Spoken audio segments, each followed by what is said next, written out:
the Lord. Praise the Lord. Hallelujah. Hallelujah.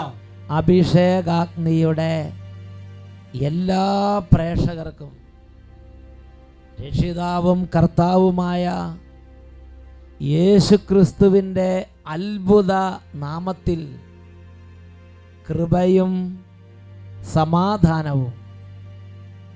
Praise the Lord. Praise the Lord. Hallelujah. Hallelujah. പ്രിയപ്പെട്ട ദൈവമക്കളെ, Joel പ്രവചനത്തിൽ 2-ാം അധ്യായം 28-ാം വാക്യം, അന്ന് ഇങ്ങനെ സംഭവിക്കും, എല്ലാവരുടെയും മേൽ എൻ്റെ ആത്മാവിനെ ഞാൻ വർഷിക്കും, നിങ്ങളുടെ പുത്രന്മാരും പുത്രിമാരും പ്രവചിക്കും, നിങ്ങളുടെ വൃദ്ധന്മാർ സ്വപ്നങ്ങൾ കാണും, യുവാക്കൾക്ക് ദർശനമുണ്ടാകും. ഇന്ന് നാം ചിന്തിക്കുന്നത്, ദൈവം ഇതുപോലെ ആത്മാവിനെ വർഷിക്കുമ്പോൾ എങ്ങനെ ആത്മാവിൻ്റെ അനുഭവം നമ്മുടെ ജീവിതത്തിൽ കൂടുതൽ കൂടുതൽ ത്വരിതപ്പെടുത്താം എന്നതിനെക്കുറിച്ചാണ്. ആത്മാവിൻ്റെ ഉണർവ് നിസ്സാരമാക്കരുത്. ആത്മാവ് തരുന്ന ഉണർവ് നിസ്സാരമാക്കരുത്. ഒരനുഭവം നമുക്ക് ശ്രദ്ധിക്കാം. എൻ്റെ പേര് ജോസഫ്. ഞാൻ കാഞ്ഞിരപ്പള്ളി രൂപത ഇടഭാഗം, പുത്തൻകുരുട്ടി ഇടഭാഗമാണ് കാഞ്ഞിരപ്പള്ളി രൂപത. 2010 ഞാൻ വാഹനം ഓടിച്ചു കൊണ്ട് പോകുമ്പോൾ പെട്ടെന്ന് എൻ്റെ ഒരു കണ്ണിൻ്റെ കാഴ്ച പോവുകയും ഞാൻ അവിടെ എതിരെ വരുന്ന വണ്ടിയുടെ ലൈറ്റ് വളരെ ചെതറി കാണുകയും ചെയ്തു. നിർത്തി നോക്കിയപ്പോൾ ഒരു കണ്ണിന് കാഴ്ചയില്ല. അവിടുന്ന് ഉടൻ തന്നെ ആശുപത്രിയിൽ പോയി, പല ഹോസ്പിറ്റലുകളിലും പോയി. എന്നാൽ ഡോക്ടർമാരെല്ലാം പറഞ്ഞു ഇതിന് ഇനിയും ട്രീറ്റ്മെൻ്റ് ഒന്നുമില്ല, കാഴ്ച തിരിച്ചു കിട്ടുവാൻ യാതൊരു മാർഗവുമില്ല എന്ന്. 2012 ആയപ്പോഴത്തേക്ക് രണ്ടാമത്തെ കണ്ണിൻ്റെയും കാഴ്ച പൂർണ്ണമായിട്ട് പോയി. ഞാൻ വീട്ടിൽ തന്നെ കാഴ്ചയില്ലാതെ 1 വർഷത്തോളം ഇരുന്നു. 2 കണ്ണിനും കാഴ്ചയില്ലാതെ അല്ലേ? 2 കണ്ണിനും കാഴ്ചയില്ലാതെ വീട്ടിൽ ഇരിക്കുന്ന സ്ഥിതിയായി. ഞായറാഴ്ച അഭിഷേകാഗ്നി പ്രോഗ്രാം തുടങ്ങിയ കാലം തൊട്ട് ഞങ്ങളെല്ലാവരും വളരെ ഭക്തിയോടുകൂടി അത് കാണാറുണ്ടായിരുന്നു. അതായത് അച്ഛൻ എന്തു പറയുന്നോ അതനുസരിച്ച് തന്നെ അവിടെ കാണും. മുട്ടുകുത്താൻ പറയുമ്പോൾ മുട്ടുകുത്തിയും, സ്തുതിക്കാൻ പറയുമ്പോൾ സ്തുതിക്കുകയും, കൈ ഉയർത്താൻ പറയുമ്പോൾ ഞങ്ങൾ എല്ലാവരും കൂടി, എഴുന്നേക്കാൻ പറയുമ്പോൾ എഴുന്നേക്കും അല്ലേ, കൈ ഉയർത്തി കൈയടിക്കാൻ പറയുമ്പോൾ കൈയടിക്കും അല്ലേ? അതെ. ഇവിടെ നേരിട്ട് പറഞ്ഞിട്ട് പോലും പലരും അനുസരിക്കുന്നില്ല. പക്ഷേ ഈ ചേട്ടൻ ദൈവകൃപയുള്ള ചേട്ടനാണ്. അതുകൊണ്ട് ടി വി കൂടെ പറഞ്ഞു വീട്ടിലിരുന്ന്, ചേട്ടൻ മാത്രമല്ല ഫാമിലി മുഴുവൻ അല്ലേ, കുടുംബം ഒരുമിച്ച് അവരിതേപോലെ ഒരു ധ്യാന കേന്ദ്രത്തിൽ ഇരുന്ന് ധ്യാനം കൂടുന്ന പോലെ വീട്ടിലിരുന്ന് അഭിഷേകത്തിന് കൂടുക. അങ്ങനെ 2014 ഒരു ഞായറാഴ്ച ഒരു സഹോദരിയുടെ സാക്ഷ്യം അഭിഷേകാഗ്നി പ്രോഗ്രാമിൽ വന്നു. ചേച്ചിയുടെ പ്രോഗ്രാം പ്രശ്നം ഇതായിരുന്നു, ശരീരം മുഴുവൻ വിണ്ട് കീറിയിട്ട് വെള്ളം ഒഴുകുന്നു. ഓ, ചക്ക വിണ്ട് കീറിയം, അത് ഞാൻ ഓർക്കേണ്ട ഒരു സാക്ഷ്യം. അത് നിങ്ങളും കേട്ട് കാണുമായിരിക്കും അല്ലേ? അത് ടെലിവിഷനിലൂടെ പറഞ്ഞു.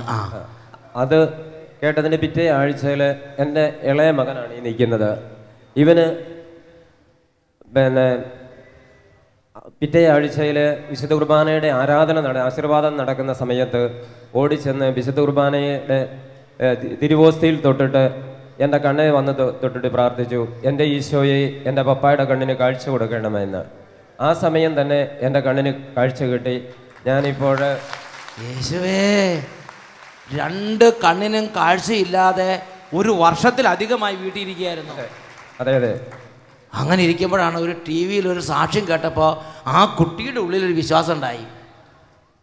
ഉടനെ ആ കുട്ടി ആരാധന നടക്കുന്ന സമയത്ത് പരിശുദ്ധ കുർബാനയിൽ ആ ടെലിവിഷൻ്റെ സ്ക്രീനെ പോയി തൊട്ട് ഈശോയെ തൊടുന്ന അതേ വിശ്വാസം തൊട്ടിട്ട് നേരെ വന്ന് പപ്പയുടെ കണ്ണിലേക്ക് അങ്ങോട്ട് വെച്ചു. ഈശോ ആ സമയം അത്ഭുതം പ്രവർത്തിക്കാൻ വേണ്ടി തിരഞ്ഞെടുത്തു. കാഴ്ച കിട്ടിയേ? ഇപ്പോൾ കാഴ്ചയുണ്ട്. ഞാൻ വണ്ടി ഓടിച്ചാണ് ഇവിടെ വരാറുള്ളത്. ദൈവമേ, വണ്ടി ഓടിച്ചത് റോട്ടിൽ കൂടെ ഒക്കെ വണ്ടി ഓടിച്ച് മറ്റു വണ്ടിയിൽ ഇടിക്കാതെ ഇവിടെ എത്തിക്കാന്ന് പറഞ്ഞാൽ അത് കാഴ്ചയുള്ളതുകൊണ്ട് എന്നൊക്കെ പറഞ്ഞ് ഹല്ലേലൂയ. ഇവിടെ ഇരിക്കുന്ന ആളുകളൊക്കെ കാണുന്നുണ്ടോ? അത് ശരിക്കും പ്രൈസ്. ഈ മിടുക്കൻ്റെ വിശ്വാസം സാരല്ല. മോൻ്റെ പേരെന്ന് പറഞ്ഞ് മോനെ നീ എന്താ ചെയ്തത്? നീ തുറന്ന് പറ, നീ എന്താ ചെയ്തത്? നിന്റെ പേരാദ്യം പറ. എൻ്റെ പേര് അലൻ. അലൻ, നീ എന്താ ചെയ്തത്? What did you do?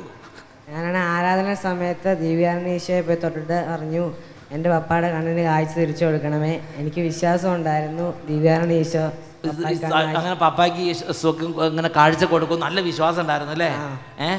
ഈ അഭിഷേകത്തിന് കാണുമ്പോൾ, ഈ സാക്ഷികൾ കാണുമ്പോൾ നിനക്ക് വിശ്വാസം വർദ്ധിക്കും അല്ലേ? അപ്പൊ എന്നിട്ട് നീ എന്ത് ചെയ്തു? ഇങ്ങനെ തൊട്ടിട്ട് നേരെ പപ്പയുടെ കണ്ണിൽ ഇവിടെ തൊട്ടിട്ട് പറഞ്ഞ് എൻ്റെ പപ്പയുടെ കണ്ണിന് വിശ്വാസം കാഴ്ച കൊടുക്കണേ എന്ന് പറഞ്ഞ് ഞങ്ങൾ പ്രാർത്ഥിച്ചു. ഫ്രൈസ്. അപ്പൊ നോക്കി ഈശോ ആ സമയം ഈ ഇപ്പൊ നോക്കിയേ, കണ്ണട ഒന്നും വെക്കണ്ട, നേരെ കാണും എന്നൊക്കെ കണ്ണിലെ. ഫ്രൈസ്. ഹല്ലേലൂയ. അത്ഭുതകരം. ആ സമയത്ത് ഈശോ കൊണ്ട് ഇടപെടുക. ഈശോയ്ക്ക് അഭിഷേകത്തിന് ഒരുപാട് ഇഷ്ടമാണെന്ന് പല വിധത്തിൽ ഞാൻ മനസ്സിലാക്കിയിട്ടുണ്ട്. Price the Lord. രണ്ട് കരങ്ങൾ ഉയർത്തി ശക്തിയോടെ കൈയടിച്ച് കർത്താവിനെ ആരാധിക്കാം.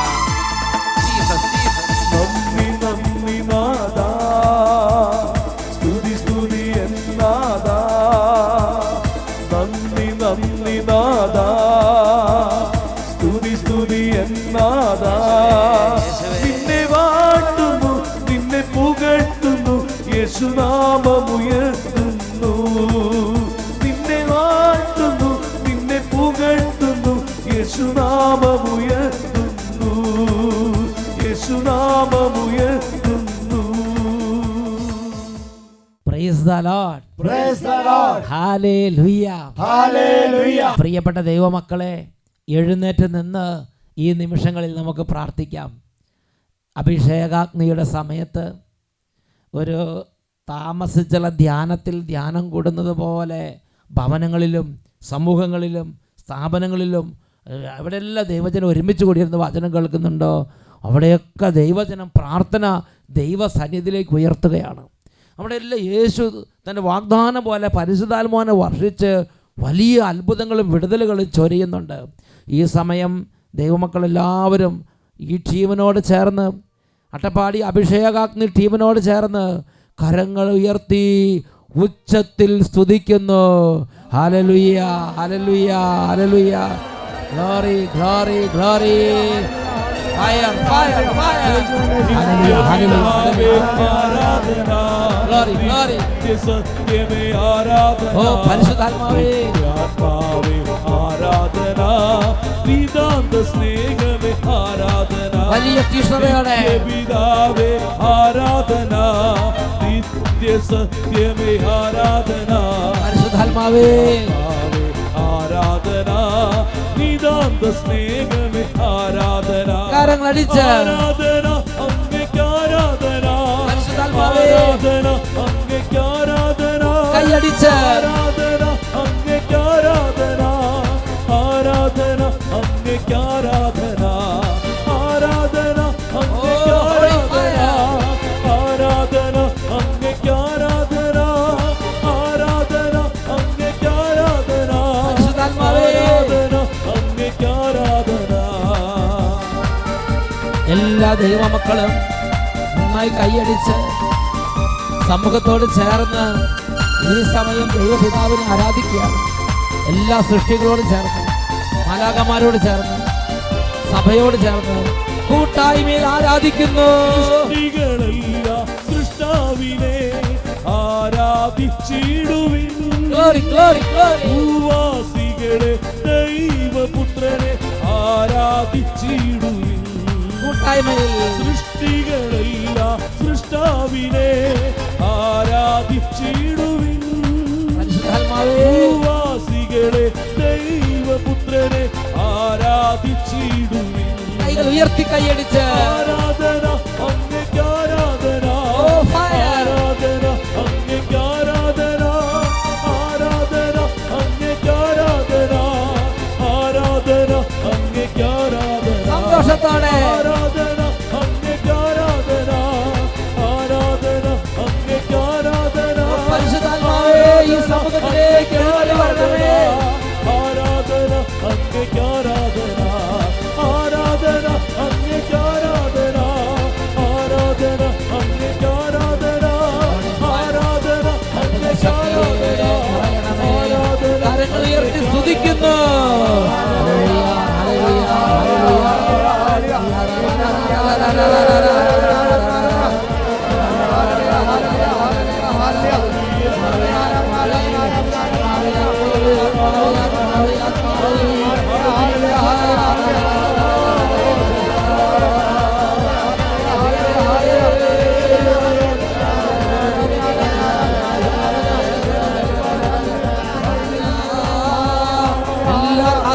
എല്ലാവരും ദാസിമാരുടെ മേലും ഈ സമയം കൃപയുടെ ആത്മാവേ നിറയണമേ. എല്ലാ കുടുംബങ്ങളിലേക്കും ആത്മാവേ വ്യാപരിക്കണമേ. നിലവിളി കേൾക്കുന്ന ആത്മാവേ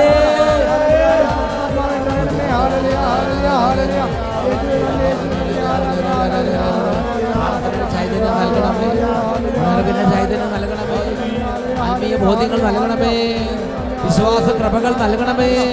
സ്നേഹം നൽകണമേ. സൗഖ്യം നൽകണമേ. സന്തോഷം നൽകണമേ. ഇപ്പോൾ സ്പർശിക്കണമേ. Hallelujah, hallelujah, hallelujah, hallelujah, hallelujah. പരിശുദ്ധാത്മാവേ, എല്ലാ വിദ്യാർത്ഥിനികളെയും കുഞ്ഞി പൈതങ്ങളെയും പ്രത്യേകം തൊട്ട് അനുഗ്രഹിക്കണമേ.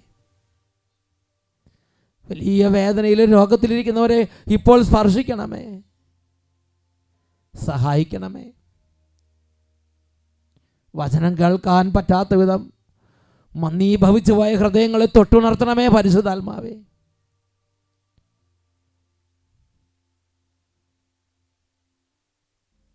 Hallelujah, hallelujah, hallelujah, hallelujah. യേശുവേ ആരാധന, ആരാധന.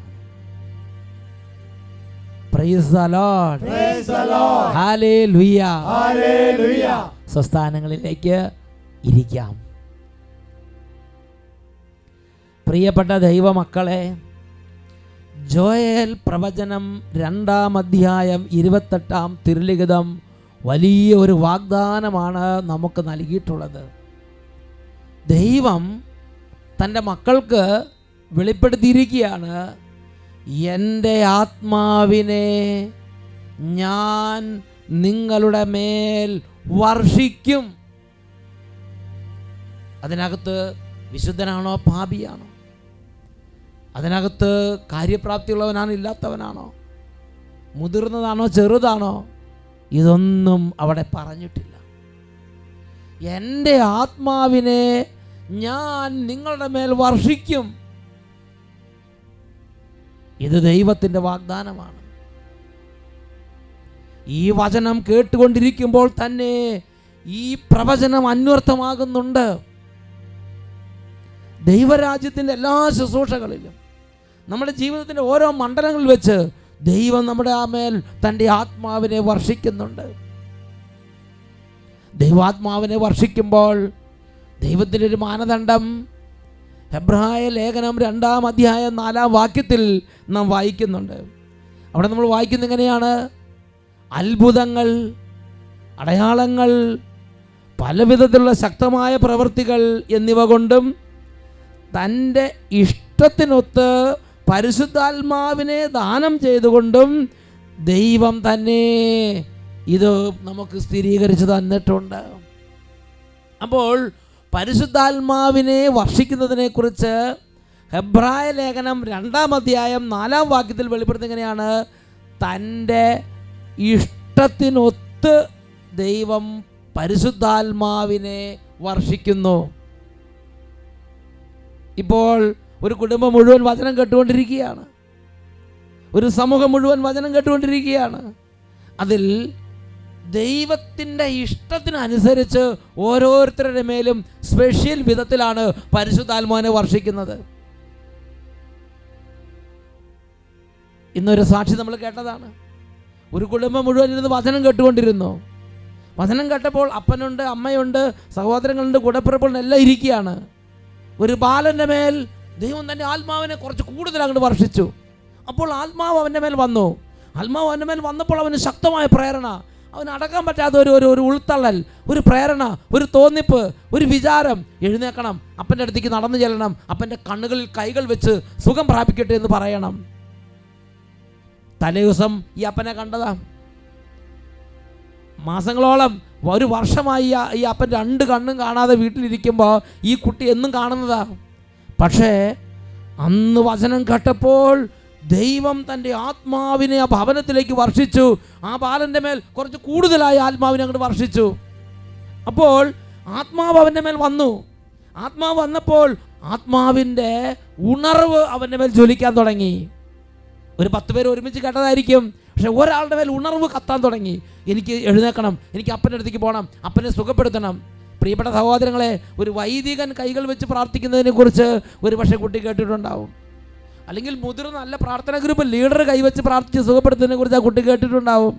ഒരു സിസ്റ്റർ കൈവച്ച് പ്രാർത്ഥിച്ച് സുഖപ്പെടുത്തുന്നതിനെ കുറിച്ച് ആ കുട്ടി കേട്ടിട്ടുണ്ടാവും.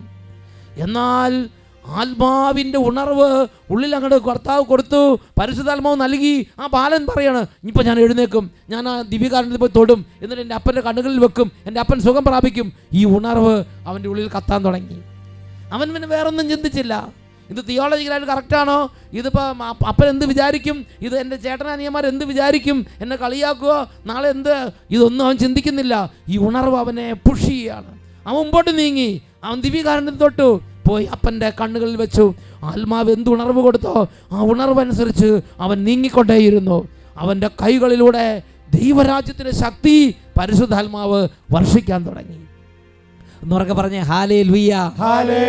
പ്രിയപ്പെട്ട സഹോദരങ്ങളെ, ജോയേൽ 2:28 പ്രകാരം ദൈവം നമ്മുടെ മേൽ ആത്മാവിനെ വർഷിക്കുന്നുണ്ട്. വൈദികരുടെ മേൽ ആത്മാവിനെ വർഷിക്കുന്നുണ്ട്, സിസ്റ്റേഴ്സിൻ്റെ മേൽ ആത്മാവിനെ വർഷിക്കുന്നുണ്ട്, കുടുംബങ്ങളുടെ മേൽ വർഷിക്കുന്നുണ്ട്, കുട്ടികളുടെ മേൽ വർഷിക്കുന്നുണ്ട്. ആത്മാവ് ഉണർവും പുഷും ഉൾത്തളലും തരുന്നുണ്ട്. പക്ഷേ പലരും അതിനെ കൊട്ടയിട്ട് മൂടി വച്ചിരിക്കുകയാണ്. പലരും അതിനെ കെടുത്തി കളയുകയാണ്. ഈ ദൈവാത്മാവിൻ്റെ അനുഭവം നമ്മളിൽ കൂടുതൽ കൂടുതൽ ഉണ്ടാകാൻ നിങ്ങൾ ആഗ്രഹിക്കുന്നുണ്ടോ? പരിശുദ്ധാത്മാവിൻ്റെ പ്രവർത്തനം ത്വരിതപ്പെടുത്താൻ നിങ്ങൾ ആഗ്രഹിക്കുന്നുണ്ടോ? എങ്കിൽ ആത്മാവ് തരുന്ന ഉണർവ് അനുസരിച്ച് ആത്മാവിനൊത്ത് മൂവ് ചെയ്യുക. ആത്മാവ് തരുന്ന ഉണർവ് അനുസരിച്ച് സംസാരിക്കുക. ആത്മാവ് തരുന്ന ഉണർവ് അനുസരിച്ച് പ്രവചിക്കുക. ആത്മാവ് തരുന്ന ഉണർവ് അനുസരിച്ച് എഴുന്നേറ്റ് നിൽക്കുക. ആത്മാവ് തരുന്ന ഉണർവ് അനുസരിച്ച് പ്രഖ്യാപിക്കുക. അവിടെ ദൈവരാജ്യത്തിൻ്റെ ശക്തി വെളിപ്പെടും. എന്നുറക്കെ പറഞ്ഞേ ഹല്ലേലൂയ, ഹല്ലേലൂയ. രാജാക്കന്മാരുടെ 2-ാം പുസ്തകം 3-ാം അധ്യായം 15 മുതൽ 17 വരെ വാക്യങ്ങൾ. എലീഷായുടെ ജീവിതത്തിൽ ആത്മാവിൻ്റെ ഒരു അഭിഷേകം വന്നു. ആത്മാവ് എലീഷായുടെ മേൽ വന്നു. അത് അവിടെ രേഖപ്പെടുത്തിയിട്ട് ഇങ്ങനെയാണ്: ഒരു ശുശ്രൂഷയ്ക്ക് വേണ്ടി എലീഷ നിയുക്തനായി, അല്ലെങ്കിൽ എലീഷയോട് റിക്വസ്റ്റ് ചെയ്തു. അപ്പോൾ ആത്മാവിൻ്റെ ഒരു അനുഭവം കുറഞ്ഞ സമയത്ത് എലീഷ പറഞ്ഞു, വേഗം ഒരു ഗായകനെ കൊണ്ടുവരിക.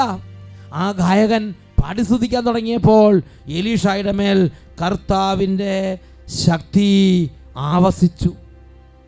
തുടർന്ന് 16-17 വാക്യങ്ങൾ വായിക്കുന്നത് എങ്ങനെയാണ്: അവൻ പറഞ്ഞു, കർത്താവ് അരുളി ചെയ്യുന്നു, ഈ വരണ്ട അരുവിത്തടം കുളങ്ങൾ കൊണ്ട് ഞാൻ നിറയ്ക്കും, കാറ്റോ മഴയോ ഉണ്ടാവുകയില്ല,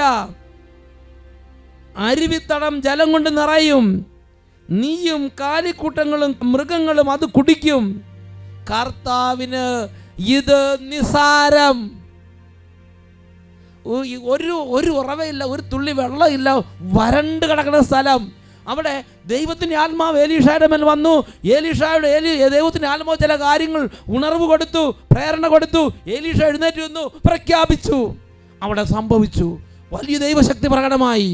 എലീഷായുടെ ആത്മാവിൻ്റെ പ്രവർത്തനം കൂടുതൽ കൂടുതൽ വർദ്ധമാനമായി. ഒന്നുറക്കെ പറഞ്ഞേ ഹല്ലേലൂയ, ഹല്ലേലൂയ. ദൈവത്തിൻ്റെ ശക്തി എല്ലാവർക്കും ദൃശ്യമായി. മഴ പെയ്തിട്ടില്ല, കാറ്റൂതിയിട്ടില്ല, വേറെ ഒരു തരത്തിലും വെള്ളവും കനാലോ വന്നിട്ടില്ല. പക്ഷേ ആ വരണ്ട് കിടന്ന സ്ഥലത്തെല്ലാം അരുവിത്തടങ്ങളും കുളങ്ങളും കൊണ്ട് നിറഞ്ഞു.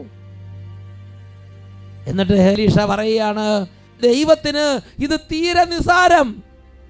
നമ്മുടെ പ്രശ്നങ്ങളെല്ലാം അങ്ങനെ തന്നെ മക്കളെ, തീരെ നിസാരം. ആത്മാവിൻ്റെ ഉണർവ് കിട്ടുന്നവർ എഴുന്നേറ്റ് നിൽക്കണം. ആത്മാവിന് ഉണർവ് കിട്ടുന്നവർ സംസാരിക്കണം. ആത്മാവിന് ഉണർവ് കിട്ടുന്നവർ പ്രവർത്തിക്കണം. ആത്മാവിന് ഉണർവ് കിട്ടുന്നവർ പ്രഖ്യാപിക്കണം. അവിടെ ദൈവശക്തി പ്രകടമാവും. ആത്മാവ് ഇന്നും ഉണർവ് ദൈവമക്കളുടെ മേലും കുടുംബങ്ങളുടെ മേലും ചൊരിയുന്നുണ്ട്. ഇത് വൈദികരോ സിസ്റ്റേഴ്സോ അൽമായനോ, അവിടെ പരിശുദ്ധാത്മാവിന് വ്യത്യാസമില്ല. ആത്മാവ് ഇഷ്ടത്തിനൊത്ത് തൻ്റെ കൃപ വർഷിക്കുന്നുണ്ട്. ഒരു വ്യക്തിയുടെ അനുഭവം നിങ്ങളുടെ ശ്രദ്ധയിലേക്ക് കൊണ്ടുവരാം. എൻ്റെ പേര് സൂസൻ. ഞാൻ തിരുവനന്തപുരത്ത് നിന്ന് വരുന്നു. എനിക്ക് 2 വർഷമായിട്ട് ഞാൻ സ്പെക്സ് വെച്ചിട്ടിരിക്കുമായിരുന്നു. ഈ 2 വർഷത്തിനകത്ത് എൻ്റെ കണ്ണിലെ കാഴ്ച കുറഞ്ഞ് 2 പ്രാവശ്യം ഞാൻ ലെൻസ് മാറ്റിയായിരുന്നു. രണ്ടാമത്തെ പ്രാവശ്യം ഞാൻ വച്ചിരിക്കുമ്പോൾ എനിക്കൊന്നും എനിക്കൊന്നും ക്ലാസ്സിലിരുന്ന ബോർഡ് നോക്കി കഴിഞ്ഞാൽ കുറേ കഴിഞ്ഞ് കണ്ണ് നന്നായിട്ട് വേദനിക്കും. അതിനുശേഷം ഞാൻ കുനിഞ്ഞിരിക്കും. ഒരു 15 മിനിറ്റ് ബോർഡോ സാറുമാരും ഇങ്ങനെ നോക്കിക്കൊണ്ടിരിക്കുക. പിന്നെ അത് കഴിഞ്ഞ് ഒരു അരമണിക്കൂർ കുനിഞ്ഞിരുന്ന് ബുക്ക് നോക്കേണ്ട അവസ്ഥയായിരുന്നു. എൻ്റെ ദൈവം, ഷോർട്ട് സൈറ്റിന്റെ പ്രോബ്ലം ആയിരുന്നു. 15 മിനിറ്റ് സാറുമാരെ നോക്കിക്കൊണ്ടിരുന്ന. എന്നിട്ട് അങ്ങനെ കുറേ ഒരു ദിവസം ഒരു സാറിൻ്റെ കയ്യിൽ എനിക്ക് വഴക്ക് കിട്ടുമായിരുന്നു. വഴക്ക്. പിന്നെ ഇവിടെ കഴിഞ്ഞ ഫെബ്രുവരി 27-ന് സേവർഗൻ വട്ടാലച്ചന് വേണ്ടി പ്രാർത്ഥിക്കാൻ വേണ്ടി മധ്യസ്ഥ പ്രാർത്ഥനയ്ക്ക് ജാഗരണ പ്രാർത്ഥനയ്ക്കായിട്ട് രാത്രി കഴിഞ്ഞ ഫെബ്രുവരി 27-ന് ബ്രദർ ജോസിൻ്റെ കയ്യിൽ ഡേറ്റ് കിട്ടിയായിരുന്നു. അങ്ങനെ ഞങ്ങൾ കുടുംബത്തോടെ വന്നായിരുന്നു. ബ്രദറാണെങ്കിൽ വിശുദ്ധ കുരിശിൻ്റെ അടയാളം വെച്ച് തലയിൽ കൈവച്ച് പ്രാർത്ഥിച്ചായിരുന്നു. എന്നിട്ട് എൻ്റെ കണ്ണട ഊരിയെടുത്തു.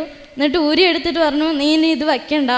എന്നിട്ട് എന്നെ പുറത്തിറക്കി സെൻറ്റ് മേരീസ് ചാപ്പലിൻ്റെ സൈഡിലുള്ള മഹാപ്രേഷിതൻ എന്ന് പറഞ്ഞ ദൈവസായം പിള്ളയുടെ ആ ബോർഡ് തന്നെ ഒരു കുറച്ച് അടി അകലം ദൂരെ നിന്നിട്ട് വായിക്കാൻ പറഞ്ഞു. ഞാൻ നന്നായിട്ട് വായിച്ചു. അതിനുശേഷം ഫെബ്രുവരി 27 കഴിഞ്ഞിട്ട് ഇന്ന് വരെ ഞാൻ ഇതുവരെ കണ്ണടയും വെച്ചിട്ടില്ല. എനിക്കെല്ലാം നന്നായിട്ട് ഇന്ന് വരെ വെച്ചിട്ടില്ല. എല്ലാം ക്ലിയറായിട്ട് വായിക്കാം. യേശുവേ നന്ദി. ആ ബ്രദർ എന്താ കണ്ണാടി കൂരി എടുത്ത് ഇനി നിനക്ക് തരില്ലെന്ന് പറഞ്ഞോ? ഇനി നീ ഇത് വെക്കണ്ടെന്ന് പറഞ്ഞു. ഇനി വെക്കണ്ടെന്ന് പറഞ്ഞു. ആ ബ്രദർ പറഞ്ഞു, മോളെ ആ കണ്ണാടി കൂരി ഞങ്ങൾ മാറ്റി വെക്ക്, ഇനി നീ കണ്ണാടി വെക്കേണ്ടി വരില്ല, നിനക്ക് ഈശോ സൗഖ്യം തരുമെന്ന് പറഞ്ഞു. എന്നിട്ട് പുറത്തിറങ്ങി അങ്ങ് വായിക്കാൻ പറഞ്ഞു. കുറേ നാളായിട്ട് വായിക്കാൻ പറ്റില്ലെന്ന് മാത്രമല്ല, കുട്ടി ക്ലാസ്സിൽ എങ്ങനെ ഇരുന്നെന്നുള്ള കാര്യം കുട്ടി പറഞ്ഞു. ആ ബ്രദർ വിശ്വാസത്താൽ ഒറ്റ സംസാരമാണ്. അപ്പോൾ തന്നെ ഹീലിംഗ്. ഉറക്കെ പറയാ ഹല്ലേലൂയ. പ്രിയപ്പെട്ട സഹോദരങ്ങളെ, ഒരു രോഗി തൻ്റെ മുമ്പിൽ നിൽക്കുകയാണ്. ജോസിയേട്ടൻ എന്ന് പറഞ്ഞൊരു സാധാരണ ഒരു ബ്രദർ, സാധാരണ ഒരു മനുഷ്യൻ. ഈ രോഗിയുടെ കണ്ണുനീരും ദുഃഖവും രോഗി പറഞ്ഞപ്പോൾ ഈ ജോസിയേട്ടൻ എന്ന് പറഞ്ഞ ആ ഒരു എളിയ ദാസൻ്റെ മേലുള്ള ദൈവത്തിൻ്റെ ആത്മാവിൽ ഒരു ഉണർവ് ജോസിയേട്ടനോട് കൊടുത്തു. ജോസിയേട്ടൻ ആ ഉണർവ് സ്വീകരിച്ചു. ജോസിയേട്ടൻ എഴുന്നേറ്റ് നിന്നു. ജോസിയേട്ടൻ പറഞ്ഞു, നിന്റെ കണ്ണട ഊരുക, ഇനി നീ കണ്ണട വെക്കണ്ട. നോക്കുക, ദൈവത്തിൻ്റെ ആത്മാവ് നൽകിയ ഒരു കാര്യം, ഒരു ഉണർവ് ഒന്ന് പ്രഖ്യാപിച്ചു, സംസാരിച്ചു, പറഞ്ഞു. അവിടെ ദൈവശക്തി വെളിപ്പെട്ടു. എന്നുറക്കെ പറഞ്ഞ് ഹല്ലേലൂയ. ആർക്കും സഹായിക്കാൻ പറ്റാത്ത ഒരു വേദനയിൽ നിസ്സഹായാവസ്ഥയിലായിരുന്ന ഒരു എളിയ ബാലികയുടെ കണ്ണുനീര് ദൈവം തുടച്ചു മാറ്റിയ വിധമാണ് ഈ പറഞ്ഞത്. പ്രിയപ്പെട്ട മക്കളെ, ഒരു രോഗിയെ കാണുമ്പോൾ, ഒരു കുടുംബത്തിന് ദുഃഖം കേൾക്കുമ്പോൾ, അല്ലെങ്കിൽ ഒരു വചന ശുശ്രൂഷ പങ്കെടുക്കുമ്പോൾ, ഒരു ആരാധന പങ്കെടുക്കുമ്പോൾ, ഒരു ഗാന ശുശ്രൂഷ കേൾക്കുമ്പോൾ, ഒരു പാട്ട് കേൾക്കുമ്പോൾ, വചനം വായിക്കുമ്പോൾ, ഒരു വ്യക്തി നമ്മൾ അഭിവാദനം ചെയ്യുമ്പോൾ, ദൈവത്തിൻ്റെ ആത്മാവിന് ഏത് വിധത്തിലും ഏത് സമയത്തും നമ്മുടെ മേൽ അതിശക്തമായി വ്യാപരിക്കാം. ദൈവത്തിൻ്റെ ആത്മാവ് വരുമ്പോൾ നമുക്ക് ലഭിക്കുന്ന വളരെ പ്രധാനപ്പെട്ട ഒരു കാര്യമാണ് ഒരു ഉണർവ്. നാം കേൾക്കുന്ന വിഷയത്തിൻ്റെ മേൽ, നാം കാണുന്ന പ്രശ്നത്തിൻ്റെ മേൽ, നാം അഭിമുഖീകരിക്കുന്ന പ്രതികൂലത്തിൻ്റെ മേൽ ദൈവശക്തി ഇറക്കാൻ വേണ്ടി ദൈവം തരുന്ന ഒരു അടിസ്ഥാന റിസോഴ്സാണ്, ഒരു അടിസ്ഥാന കൃപയാണ് ഈ ഉണർവ്. ആ ഉണർവ് കിട്ടുന്നവർ എഴുന്നേൽക്കണം. ആ ഉണർവ് കിട്ടുന്നവർ സംസാരിക്കണം, അവർ പറയണം, അവർ കൈകൾ വെക്കണം, അവർ കൈ ഉയർത്തണം, അവർ വെളിപ്പെടുത്തണം, അവർ പ്രഖ്യാപിക്കണം. ഇത് പ്രിയപ്പെട്ട സഹോദരങ്ങളെ നിസ്സാരമായ ഒരു കാര്യമല്ല. രാജാക്കന്മാർ 2-ാം പുസ്തകം 5-ാം അധ്യായം 1 മുതലുള്ള വാക്യങ്ങൾ. എലീഷായുടെ അടുത്ത് പ്രവാചക ഗണത്തിലെ ഒരുവൻ്റെ ഭാര്യ വന്ന് പറഞ്ഞു, വലിയ കടബാധ്യതയാണ്, നിവൃത്തിയില്ലേ, എല്ലാം നശിച്ചേ. അദ്ദേഹത്തിൻ്റെ ആ കുടുംബത്തിൻ്റെ കണ്ണുനീര് മുഴുവൻ പ്രവാചകൻ്റെ അടുത്ത് ഒരു കണ്ണുനീർ കുടമായി ഇതാ ഒരു എളിയ മകൾ വന്നു. അപ്പോൾ തന്നെ ആ ദുഃഖം കേട്ടപ്പോൾ, ആ കുടുംബത്തിൻ്റെ കാര്യങ്ങളെക്കുറിച്ച് മനസ്സിലായപ്പോൾ ദൈവത്തിൻ്റെ ആത്മാവ്, ഒരു ഉണർവ്, ഒരു ജീവൻ, ഒരു പുതിയ ശക്തി അവിടെ നിക്ഷേപിച്ചു. ഉടനെ എലീഷ എഴുന്നേറ്റ് വന്നു. എലീഷ പറഞ്ഞു, നിൻ്റെ കയ്യിൽ എന്താ ഉള്ളത്? പിതാവ് പറഞ്ഞു, കുറച്ച് എണ്ണയുണ്ട്. ആ പറഞ്ഞു, ഒഴിഞ്ഞ കലങ്ങളെല്ലാം കൊണ്ടുവരിക, ഈ എണ്ണ അങ്ങോട്ട് ഒഴിക്കുക, നിൻ്റെ കലങ്ങളിൽ നിന്ന് അടുത്ത വീട്ടിൽ നിന്ന് കലങ്ങൾ മേടിക്കുക, അതിലേക്കെല്ലാം നിറയ്ക്കുക. ആ കുടുംബത്തിൻ്റെ ദാരിദ്ര്യം മാറി സമൃദ്ധി കൊണ്ട് ആ കുടുംബം നിറയാനുള്ള ഒരു ഉണർവ് പരിശുദ്ധാത്മാവ് കൊടുത്തു. പ്രിയപ്പെട്ട സഹോദരങ്ങളെ, ഇങ്ങനെ എന്തെങ്കിലും ലോകചരിത്രത്തിൽ കേട്ടിട്ടുണ്ടോ? ഒരു തുട എണ്ണയുണ്ട്, കുടുംബത്തിൻ്റെ സർവ്വ സാമ്പത്തിക ക്ലേശം മാറ്റി അതിലൂടെ ദൈവം സമൃദ്ധി ചൊരിഞ്ഞത്. ദൈവത്തിൻ്റെ ആത്മാവിന് ഇതൊക്കെ നിസ്സാരമാണ് മക്കളെ. നാം ആ ഉണർവ് സ്വീകരിക്കുന്നുണ്ടോ? ഇത് പ്രവാചകനായ എലീഷയിൽ മാത്രമല്ല, ഇന്ന് സാധാരണക്കാരായ ആളുകളിലൂടെ ദൈവത്തിൻ്റെ ആത്മാവ് പ്രവർത്തിക്കുന്നതല്ലേ ഇന്ന് നമ്മൾ കേട്ടത്. ഈ സമയം എഴുന്നേറ്റ് നിൽക്കാം. രണ്ട് കരങ്ങൾ ഉയർത്തി ആരാധനയുടെ സമയത്ത് ഓ ഉന്നത ചൈതന്യമേ നിറയണേ എന്ന് പറഞ്ഞ് നമുക്ക് പ്രാർത്ഥിക്കാം.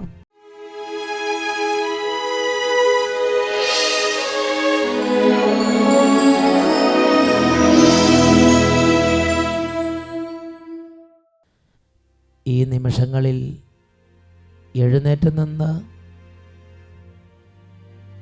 ഉണർവ് തരുന്ന ആത്മാവേ എൻ്റെ മേൽ വ്യാപരിക്കണമേ എന്ന് ആഗ്രഹിച്ച് പ്രാർത്ഥിക്കാം. ഈ ആത്മാവാണ് ഉൾത്തള്ളൽ തരുന്നത്. ആത്മാവ് വരുന്നിടത്ത് എല്ലായിടത്തും ആത്മാവിന് പുതിയ വഴിയുണ്ട്. ആത്മാവ് ആളും തരം നോക്കിയല്ല, തൻ്റെ ഇഷ്ടത്തിനനുസരിച്ചാണ് ആത്മാവ് പ്രവർത്തിക്കുന്നത്.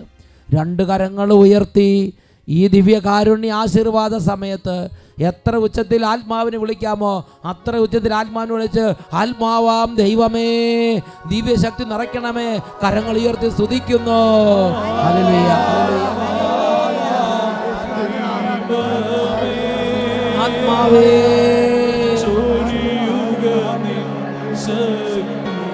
ആത്മാവാം ദൈവമേ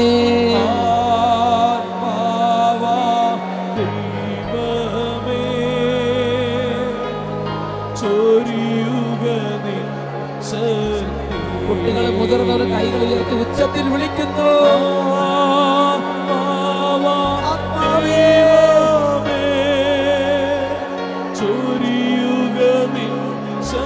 പരിശുദ്ധാത്മാവേ ഇപ്പോൾ രോഗികളെ സുഖപ്പെടുത്തണമേ.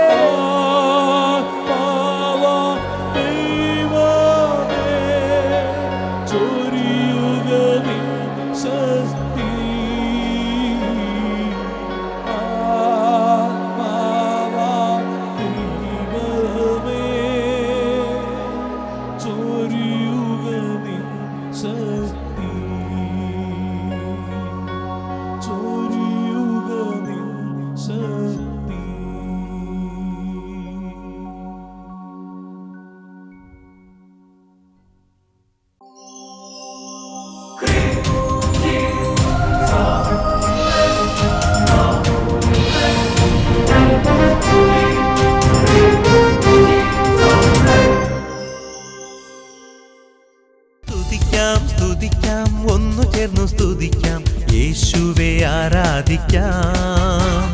വാഴ്ത്താം യേശുനാമം വാഴ്ത്താം നാഥനെ വാഴ്ത്തി പാടാം.